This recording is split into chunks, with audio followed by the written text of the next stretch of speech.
I see we have what's this, Methylene Blue it's called? What even is Methylene Blue to someone who has no clue what it is? How about we take it and then I explain? Let's try this. This is episode number 22, so go for 2. Yeah. All right. Cheers. Blue.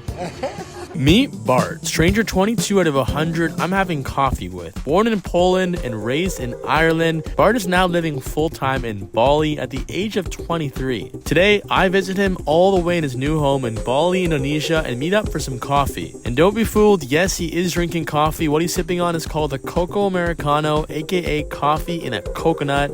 Just a Bali thing. But all jokes aside, in today's coffee chat, we take a deep dive into Bart's focus of health and wellness, discussing Bart's Methylene Blue company he's founded. Yes, it's 100% synthetic. However, it was synthesized as apparently the first medicinal drug ever used. It's been around since the late 1800s. In around 48 hours, it completely cured malaria. It's fascinating. Some of the more early studies as well showed a complete reversal in Alzheimer's. It literally was shown to reverse depression in 3 weeks, clinical severe depressive illness. But aside from growing his Methylene Blue business and moving all the way to Bali, things weren't quite the same for Bart growing up. I was a bit of a degenerate in university. Looking back through my own journey, just like you said, I always sort of felt that there has to be more, there has to be more, there has to be more, and I never knew how to express that and fulfill that. And I feel like that's why I went so degenerate in uni, to try and numb that part of myself. Actually, what I'll say here is that when my first actual transformation happened is when I left the environment. Because if you're always in the same environment, you're going to be surrounded by the same people, you're going to be surrounded by the same thoughts, and everyone knows damn well if you grow up in the countryside or in a small town or whatever, things never change.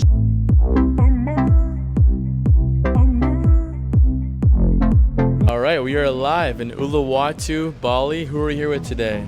We are here with Bart K, the realest of the real. I used to be called Coach Bart K. I used to coach, but I've decided to change it to real.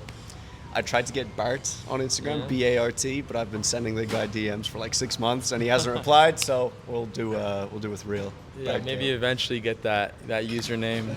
And where are you from, Bart? Born in Poland, raised in Ireland, and now I'm out here in beautiful Bali, 1 minute away from my house. From your house, so you moved to Bali. Yes, I live in Bali at the moment. I don't know, I came here on a whim after Turkey about almost a year ago, and I don't know, I just stayed doing things here now, and I can enjoy coffee and coconuts 1 minute from my house. The weather outside is beautiful. I can go surf. I have so much freedom here. Life is beautiful, weather's great, and I love it here for now. Yeah, just got a preface to say, yes, this is what's this called? A Cocoa Americano. Cocoa Americano. So Yeah. you do have the coffee. Got my coffee over here. And this is coffee with stranger number 22, I believe. After the Philippines was 21.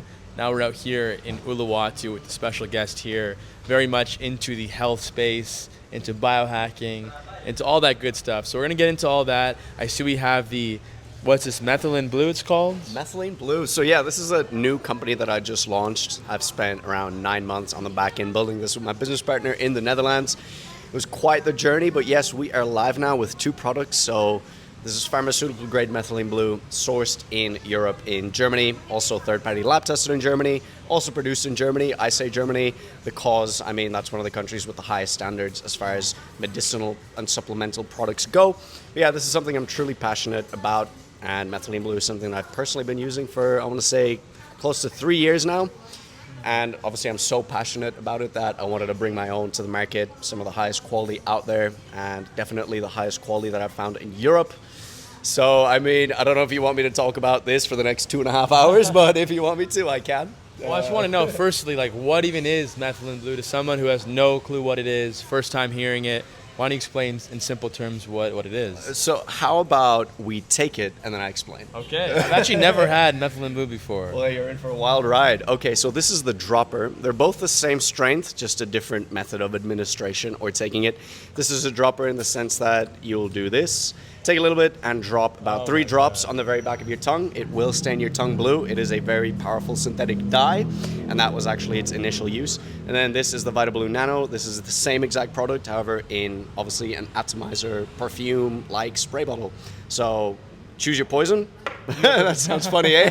Do you ever Whichever put it one in you a want. drink, or do you always have I it? do, yeah, I do. Yeah. I do. In a coffee? I mean, that would work, yeah, that would work. We can request some water if you prefer it that way. It looks cool. But I'll just rip the spray on the back of the tongue. Yeah, why not? So you do the spray on the tongue. Yeah, or if you want to go for the spray, and I'll go for the dropper, whichever is sure, easiest sure. for you. All right, so How on many the very back of your tongue, How many sprays? go for two or three, whatever you Let's feel. try this. This is episode number 22, so go for two. Yeah. And I'll go for however many this is. Down All the right. hatch. Cheers. All right. Well, Whoa, let's bro. see it. Blue. All right. That kind of tastes like poison. Yeah, so Methylene Blue is an interesting one. Wow. So I'm the last person to ever, put something that's synthetic or unnatural in my body. I'm a big believer in all things holistic and natural that came from Mother Earth. There is limitations in that. Yes, of course, I'm a human being at the end of the day. I will enjoy a plastic straw once in a while, but what I mean by that is, I would never eat shit food. I would never eat preservative-laden artificial food. All the supplements I take are natural, usually, more so veering towards herbs or things like shilajit, which are organic compounds. However, this, yes, it's 100% synthetic. So that may scare away some people that are into this health sphere. However, it was synthesized as apparently the first medicinal drug ever used, and that may sound scary to some, but it's been around since the late 1800s, which is, fascinating to me. There's a bit of debate there whether aspirin from willow bark was the first or methylene blue was the first, but anyways, it was synthesized by some mad German scientists back in the day, and it was initially used in the jeans industry, so it's a very powerful blue dye. That's why my tongue is Holy completely... shit, is my tongue like that? Yeah. Don't worry, your saliva will break it down. It's 100% water soluble, and as it starts getting metabolized, it will disappear. So yeah, it was initially used for like jeans and the textiles industry, literally just to color clothing. And then a couple crazy German scientists started studying it medicinally. So one of the first use cases was actually used against malaria, and it was noticed that in around 48 hours, it completely cured malaria, which is, Really? insane. It's fascinating. And some of the more like early studies as well showed a complete reversal in Alzheimer's. So it's super neuroprotective. And keep in mind, this is studies and findings from like the late 1800s, right? Like 1876, 1878, Yeah. crazy, right? Crazy. After that, it was actually used during the World Wars. So I always get this mixed up, but during either the First or Second World War, it was used topically for wounds. So it's super antiviral, antimicrobial, antibacterial. So it's good for obviously cleaning out, let's say, a topical wound. Not only that, it was actually noticed that it speeds up the healing process. So, this is, once again, almost 100 years ago this research was done. But nowadays, there's fascinating finds on, for example, methylene blue in combination with red lights. So have you ever seen the red light panels? I know, Big yeah, things, yeah. yeah. So, that's like taking this health stuff to the extreme level. It's Like some it's- Brian Johnson yeah, shit. it's cool, bro. But it's expensive. It's not very practical if you live. You have the money, I think it's worth it, but yeah. it's not. If neat. you travel like us, it's you're not realistically gonna bring a fucking 50-kilo red light panel in your suitcase. But that being said, you know what gives full spectrum red light? The bloody sun. So I was just yeah. gonna say that. I feel like all these tech gadgets, they're cool and there are benefits, but it seems like there's always a natural, free Always. alternative, or should I say plan A? Plan B would be red light, Always. But anyways, from that, it was noticed that methylene blue is actually, in a way, activated by light. So I forgot the word. I think it's photosymbiotic or something like that. But essentially, methylene blue plus sun equals healing like Wolverine on topical cuts and wounds. For example, I had this nasty cut from surfing here, and then in 2 days, it's just gone. So that's some of the topical benefits. And then from that, it was actually used for example, things like gas poisoning and stuff. So during the war, people were throwing whatever gas grenades and this and that and trying to fucking all kill each other. So this is actually very powerful at completely curing and reversing that. So to wrap this up, in the last 100 years, there's been over 28,000 studies on this. Everything ranging from the fact that it literally was shown to reverse depression in 3 weeks, clinical severe depressive illness, which is insane, to things like bipolar disorder.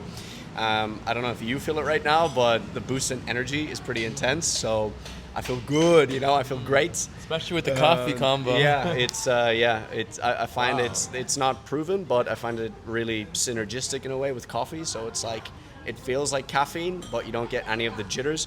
And then, yeah, it's super neuroprotective, so it's good for the brain. I find that when I take it, my focus is just through the roof. Like, I'm pretty disciplined and I work good, I work hard, whatever. But when I take some of this stuff and sit down to do some like boring work, if you know what I mean, because everyone has boring work on their laptop, it's just so much easier. It flows. And what I'll say, just to wrap this up, is that I have tried my hardest to find potential side effects. So one of the things that you shouldn't do is take this if you're already on antidepressants or any form of SSRIs or MAO inhibitors. So if you're on Adderall or any sort of like, antidepressive, cognitive and, whatever, don't take it. And I tried to find like any sort of side effects, but toxicity hasn't been even shown unless you take 5 full droppers of this at once, like a massive dose. So it goes without saying, if I had 50 coconuts all at once, even though coconuts are great for me, if I take 50 all at once, I should probably expect some side effects. So super passionate about this, and it's great stuff. Yeah, I can tell. I like this blue tongue, sharp brain, good life. Yes. Well, yeah, I think you sold me to get some maybe back home, or if you have extra here. Let's do it. And use code Bart at checkout. That's the one. Use code Jared. For 20% off and free shipping. 100% off, yeah. Yeah. No, but it's good. I know you also have another product in which you actually were nice enough to gift me. I don't know if you have some with you today. I don't know. Oh. But it's natural, what's it? Beef tallow? Yeah, beef tallow based cosmetics. So nothing new under the sun. Anyone that's sort of involved in the health scene knows that beef tallow is already pretty viral. But I was the first to bring it to Bali, Indonesia, which is pretty cool. In my opinion, this is like the forefront of holistic health. Yeah. And I mean, just this place and the people here and the facilities here, it's second to none. It's world class, you know. It goes without saying that it's the world's best natural moisturizer. No competition, no doubt about it. Even if I didn't have a company similar to this, I would still vouch for this as the world's most powerful supplement, and beef tallow is the world's most best natural moisturizer for your face. Fantastic for acne, good for any blemishes. I mean, dude, I'll say this between you and me, but also between me and you over there. My skin, since I've come to Bali, has taken a little bit of a beating. So obviously here with the pollution and you're on the scooter and there's so much stuff blowing in your face and there's so much traffic and there's construction everywhere and blah blah blah blah blah blah blah. It can get pretty intense with the face and skin here, especially with the tap water and the quality of it here. I'm sure a couple of the people watching have heard about the body belly and all of that, so it can get pretty intense here. But yeah, this stuff just works, which is ultimately what you look for. If it works, there you go. Because most things don't work. We live in a world where things don't work. Why is it that when I climb into my airplane seat, my knees touch the fucking seat in front of me? This world isn't designed to work. Why do my knees, I have no space. Things don't work. So I would say that just people want to find something that works for everybody. And I think a lot of times things just don't work for everybody. A smaller person can sit in an airplane seat, but maybe somebody who's working out and, a little bit broader. I don't know. I just feel even this, I'm sure there's some people that maybe it doesn't work for them. It doesn't work as much. Nothing is one size fits all. Same thing goes for food, right? Everything. If I'm sure maybe you agree with this, but if vegans are somehow flourishing and, somehow, and it works for them and they feel good, because also there's something with the placebo, of course, we know that. So I think it's just about trial and error, and I don't know. We could talk hours and hours about health and all the supplements, but I kind of want to segue into more about your life and how we got to where we are today here. So I know that you had a pretty big transformation. I feel like everybody who's so passionate about health had to have something, whether it's a big traumatic event or just some sort of shift happen in your life. So where do we have to rewind to? Oh my goodness. Yeah, so indeed, you're correct. I had a big breaking point. And yes, I feel like everyone that does get passionate about something has to have a breaking point. Whether they turn into a business tycoon or a health freak or whatever, it's typically because in a lot of cases they grew up broke or they grew up in a broken family, so they want to have a fantastic relationship, or they grew up bullied for the shape of their body, so they want to get super fit. Exactly. Anyways, yeah, I was a bit of a degenerate in university. Yeah, it's just probably something I got pushed into by my environment. So like I grew up in Ireland in a small, it's actually a big town in Ireland, but there's 5,000 people. So there you go, imagine that. And yeah, it's if you do anything that makes you stand out, people point at you, and it's this like bucket of crabs mentality where people try to drag you into whatever they're doing. But the only thing to do is drink, because there's more cows than people. And yeah, that led me to being involved in some. Well, at the time they were great friends, and it was great fun doing whatever I was doing in university, abusing whatever I was abusing, and doing whatever. But yeah, what actually saved my life in a way was COVID and lockdown and all of that coming in, which is so funny to say. Goes without saying that now looking back, everyone knows that it was bullshit in a way. But back then, yeah, I remember I was partying pretty much all week. The week before it happened in university, and then all of a sudden one day we're sent home, so I'm back in the countryside. There's no more house parties. I used to DJ, so there's no more DJing. There's no more social life. It's like me and my thoughts and time and my family seeing me go through this, so all I was left with was time. There was nothing else to do. Obviously I couldn't work. I was stacking shelves in a supermarket back at the time. There was no uni, there was no nothing, it was just literally either sit on your phone because you can't go outside because everyone thinks you're going to die if you step outside, or just sit alone with your thoughts. So, eventually throughout that sort of first couple of weeks, I sobered up, literally, like mentally and physically, spiritually, whatever, and started thinking to myself, this probably isn't the life that I want to be living. And if I continue down this path of not taking care of myself and eating kebabs at 4 a.m. and waking up and eating a frozen pizza at midday, is this sort of the legacy I want to build? Is this the life that I see myself living? And, at the end of that, do I want to work in an office for the rest of my life? I was doing electronic and computer engineering. So yeah, that was the breaking point. I was like, shit, man, I'm probably doing something wrong here. So yeah, I've said this recently on a podcast, literally just last weekend, but the first thing that actually got me to start taking care of myself was taking care of my physical health. So I feel like when your mind's a mess and when you don't really know what you're doing or where you want your life to go, the best move on the chessboard that you can make is start taking care of your physical health. Because if you think about it, if you get fitter, and your body gets fitter, you put on more muscle, you drop the fat, you feel better about yourself, you gain more confidence. When you gain more confidence, you think better ideas, you think clearer thoughts, and then from that, you can actually start thinking for yourself. And you drop all these food addictions, you stop eating processed foods and artificial sugars and all this bullshit, your mind starts working better, and you start feeling better, and from that, that's a good place to grow.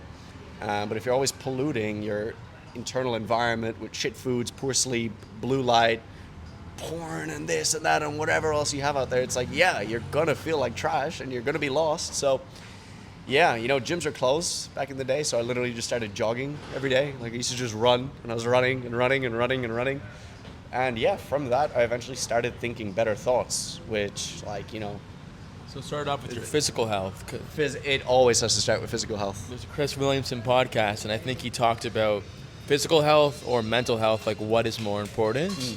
And he argued that physical health comes first. A lot of people would say mental, but if you think it through, I think he was arguing that once you get your physical health in check, it is only then when you could change up what's up here. Yep. It's hard to change your mental state if you're not moving your body, you're not moving the energy. I'd like to think that good mental health almost comes as a byproduct of good physical health as well. Because think about it, if you do all the meditations, you say all the affirmations, you stand in the mirror and you try to express that self-love, and you're like, I love myself, I am great, I am fantastic, I am happy with my body, I am happy with who I am. But deep down, you know that you're not hitting the gym. Deep down, you know that you have bad habits. Deep down, you know you shouldn't have eaten that donut 20 minutes ago. It's like the cognitive bias that you have in your head isn't going to let you actually internalize those affirmations, because you're going to be carrying the guilt and shame of actually not living up to that potential. Versus if you fucking start running or doing something, anything, you start hitting classes in your local gym, you start even hitting the sauna, and you start dropping, water retention weight or whatever, you're actually going to feel better than yourself. You're not going to have to gaslight yourself and tell yourself, oh, I'm doing great mentally, or you're not going to have to sit down with a therapist. They're not going to have to tell you, you look fantastic, you're perfect just the way you are. You're actually going to be that way. And maybe this is pretty like, It's tough love. Tough love, blunt edge advice. It's like, maybe a wake-up call or slap in the face for some, but it's absolutely 100% true, and as much as we can try to tell ourselves, I look great, people should accept me for who I am, maybe, you can eventually feel that way about yourself, but if you know that you're leaving potential on the table and you could do better and you're not taking consistent action towards that, it's eventually going to catch up to you. Yeah. You know what I mean? And it's all about staying true to your fucking self. And like, if you know that you could be doing better, if you know that you have a bad habit, if you know that maybe you should spend 50 euros on a gym membership and not another bag of weed, but you buy the weed, it's like, you're going to feel a certain type of way about it, whether you want to or not. You can't keep lying to yourself forever. And that's something that I had to fucking go through as well. There's definitely a spiritual side of that too, though, of like, because a lot of people, I don't know, I feel like not everybody has that intuitive, background thoughts of like, I could do better kind of thing. I do think, whether you want to say people's like pineal glands is like blocked or something like this, those arguments. Just like I said, if you keep polluting your body and internal environment with shit food, shit media, shit content, poor sleep and everything else, it's like, you're going to be so unaware. You're going to feel that way. It's like, imagine, if you have a car, if you were pouring the wrong type of fuel into the car would have problems. If you were pouring coconut water, but it should be diesel, you're going to have problems with the car. Same way if your body needs 9 hours of sleep and good hydration and, for example, you should be reading a book and not watching TikTok for the 11th hour in a day. Like, So were you aware? Like, would you say you were always aware? Because I've noticed a common theme. A lot of people I've met, like, they've always been a little bit aware of things, maybe not fully, like, asleep. Like, myself included, I've always, the back of my mind, I knew I never wanted to work a 9 to 5. I never wanted to do all this. I wanted to live that life, but it was way far at the back. So was that similar to you, or was it kind of like a one snap of the fingers where something came to surface? No, it's absolutely, it was always in the back of my mind, which is why I was always a bit of an outcast. And I never really fit in with anyone in the school, not the geeks and not the sporty guys and not the cool kids. I was always just in the middle. Well, it's weird because you said you did quite well in school, but yet you were DJing, and so you're kind of like... Yeah, well, what I'd like to think that was you wanted to fit in with all the groups. There was that, because I was a bit of an outcast before university. I wanted to make sure that everyone likes me and I've got all the friends and I've got a booming social life, because it's something I never had growing up. But also, looking back through my own journey, just like you said, I always sort of felt that there has to be more, there has to be more, there has to be more. And I never knew how to express that and fulfill that. And I feel like that's why I went so degenerate in uni, to try and numb that part of myself. Because if the voice is there, not that I'm schizophrenic or fucking, but like, if the voice is there and that itch in the back of my head is there, that like, there's more, but if the closest environment to you, you see that nobody's actually doing more and everyone's just drinking and doing drugs and partying, it's like, you either get outcasted again and you don't have any friends and you try to design this own path for yourself, which can be scary if all your peers are like, they're almost going to turn against you and be like, what the fuck are you doing, Bartholomew? Like, why aren't you coming out for a beer with us? There's that. Or you can just choose to numb yourself again, which is why I think there's so many issues in modern society again, because we do have this internal voice and calling for more. They know they could, for example, actually work a job they like. They know they could do something fulfilling that'll make them happy, and they'll wake up fully energized and love what they're doing and provide for their community and take care of their family and take care of themselves, most importantly. But they're almost in a way afraid to do it, so they choose to numb themselves, because it's easier to numb yourself. It's easier to spend some money on some beers than spend some money on a course and invest in yourself and actually learn something new, And it's like, the things that we don't want to do is where all of the answers to everything that we could ever want lie. There's a shitty saying, like, like, if you can't beat him, join him. Yep. Like, I don't agree with that at all, but like, that seems to be the case in an environment like uni, like just back home in general. Like, I'm sure a lot of your friends see what you're doing, and like, I've talked to this about this sort of idea before of how, like, being here, like, we kind of take it very much for granted. I'm sure you do, just living here. And yeah, it makes you feel a kind of way of like just looking back to the uni days and just seeing where you were there with your friends. And also it's kind of depressing, but seeing like where friends are. As much as I'm close to my friends back home, it feels like after uni that's like, people's peaks, and then it kind of goes downhill. Yeah. And that's where it was heading for me as well, probably for you too. And just to have that like that change in trajectory is like, I don't know, it's just such a big contrast. It seems like. It's all love to everyone at the end of the day, but yeah, there's a lot of people that, I'll say this, I genuinely do believe that we are the creators of our own path and destiny, and in a way we can change everything we want. If we're out of shape, we can change that. If we're in a poor financial situation, we can change that. If our thoughts are just messed up and depressed, it's like there's so much victimhood everywhere all around us. Like, granted, circumstances can be important. And, yes, your situation that you grew up in or who you grew up around, that might matter to a certain extent, but at the end of the day, you are the creator of your life and destiny and path. And you can do absolutely anything you want, and you can literally just do things.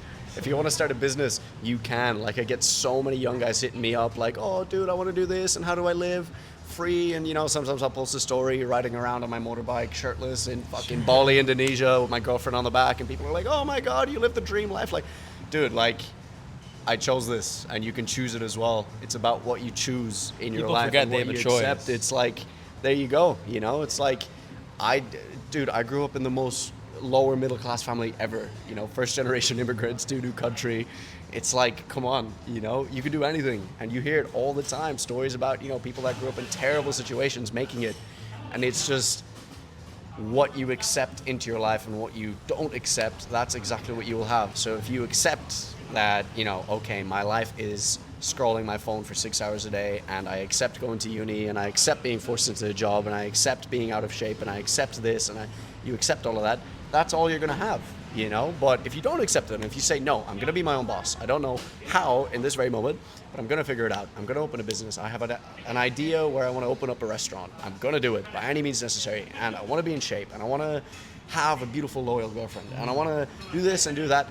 You can just choose that. And I know it's like, yeah, it's the most hippie, unrealistic thing. And if I had heard this 5 years ago, I would have been like, what are you talking about, you weirdo? But it's absolutely 100% true. What do you think? I know. I agree with all of that. I think they'll change. Like, I think we both agree environment. Like, if you just have enough money to move somewhere else, and then continue on with the other steps in order to get to where you want to go.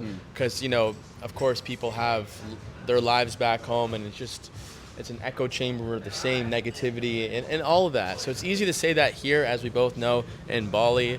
And I just think we both know environment is everything. It's key. Like, Absolutely. literally everything. It's so weird to say because it's like such a simple thing, like environment, just like being where you are in the world, one location. Well, if you're always in the same environment, it's very difficult to think new thoughts. Exactly. So I've noticed that whenever I was like, stuck in a rut, or actually what I'll say here is that when my first actual transformation happened is when I left the environment. Because if you're always in the same environment, you're going to be surrounded by the same people, you're going to be surrounded by the same thoughts, and everyone knows damn well if you grow up in the countryside or in a small town or whatever, things never change. Nothing ever changes. I don't know, maybe once every 5 years you'll get a new bin on the corner of a street, and then the whole town is excited, oh, did you see the new bin, or did you see the new lamp post? That's what the Irish countryside is like. There's nothing going on, no one's doing anything cool, so how are you gonna and then obviously you read all the books you want, right? There you go. From that, the only people you see that are actually making progress is online on Instagram. And then you think it's so unrealistic because, they're on Instagram, and then, you think it's unrealistic, and you think that they're faking it because it's online, and nothing on social media is real because it's all fake. But no, if you just put yourself in the right environment, even if it means spending your last $40 on, even just a train ride up to some cool place where people hang out. For example, you're in Canada, I'm sure there's people doing cool things in Toronto. Yeah. So if you're in the back arse of wherever, it might be good to just spend a weekend away, and you'll see what happens, see what happens to your thoughts. Yes. Yeah. So before we wrap things up, I got a question from the last stranger out in the Philippines. Actually, my tour guide in a boat tour I did. He was a local in the Philippines, and he wants to ask you, are you happy with your life right now? Yes. Yes, I am. And I've got goosebumps saying that. Yes, I am. The last 6 months has been absolutely crazy. I almost lost my partner. I've learned a lot of lessons. I'm like renovating a villa here in Bali. It's been a wild journey with the rainy season. So truly at times it's felt like the world or the universe or whatever has just like tried to stump me into the ground and like just like boom, boom, boom. I was taking shots from all angles, but you know what? It's all lessons, brother. Like I am truly happy right now, and for a long time I wasn't happy. Can you believe that as well? I was not happy, but yes, I can say that right now in this moment I'm truly happy with my And life. going through all that, that's probably why Yeah. you have this level of content right now. Pain equals growth, and that's all I'll say. Yes, and lastly, what's one question that you could pass off to the next stranger? Oh, my goodness, give me a moment. What is one question I can pass off? I'm trying to think, do I want to make it deep or do I want to ask them what's their favorite song? Something,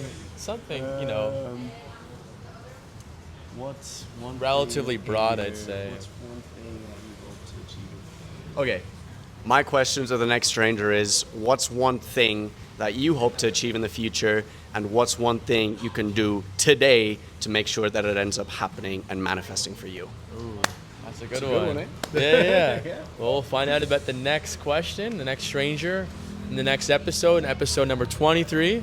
Appreciate you for coming here. Hey, The local, the Balinese local. Let me ask, how do you feel about the blue The blue tongue? You feel anything? See, I don't know, because the coffee as well. So, like, I feel that this energy boost, but I think I'll have to try it on its own again, Yeah, and I'll yeah. let you know. Maybe in Canada I'll get some. For sure. Yes. All right. See you in the next one.